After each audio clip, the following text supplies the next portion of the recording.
A Madison family is fighting for change when it comes to police pursuit policies. It's an issue that hits close to home for them.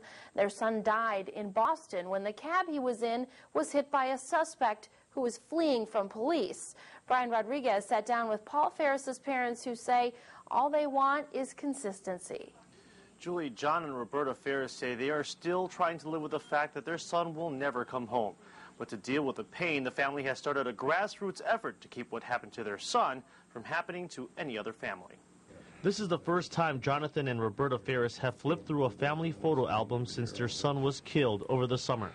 It's hard. It's just so hard because you're never going to see him again. Last May, an SUV being chased by police crashed into a taxi carrying Paul Farris and his girlfriend in the densely populated city of Somerville in Massachusetts.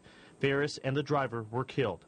John Farris got the early morning phone call no parent ever wants to get. You hang up the phone and you don't even know what to do.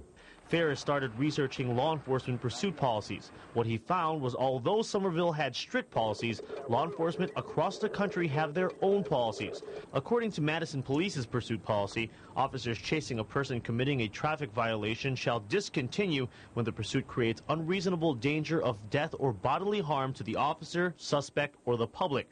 But that rule does not apply to other agencies like the State Patrol or Dane County Sheriffs. They have their own policies. Unless you can make it consistent, it really doesn't matter what the city has if somebody else can come in through the city doing a high-speed chase. The family wants that to change. They're sending out a 3-minute DVD telling their son's story along with a form letter for people to send to local lawmakers and law enforcement officials, asking them to change their policies and make them consistent across the board. If we can do anything to stop other people having to live through this nightmare, then that's why it's important that they engage with us.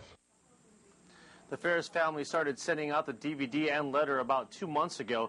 They say there are about hundreds of them circulating around the country. All right, thanks, Brian. If you'd like a copy of that DVD and the letter, contact Jonathan Farris at jonathan.farris@gmail.com, or you can call that number 612-804-5868.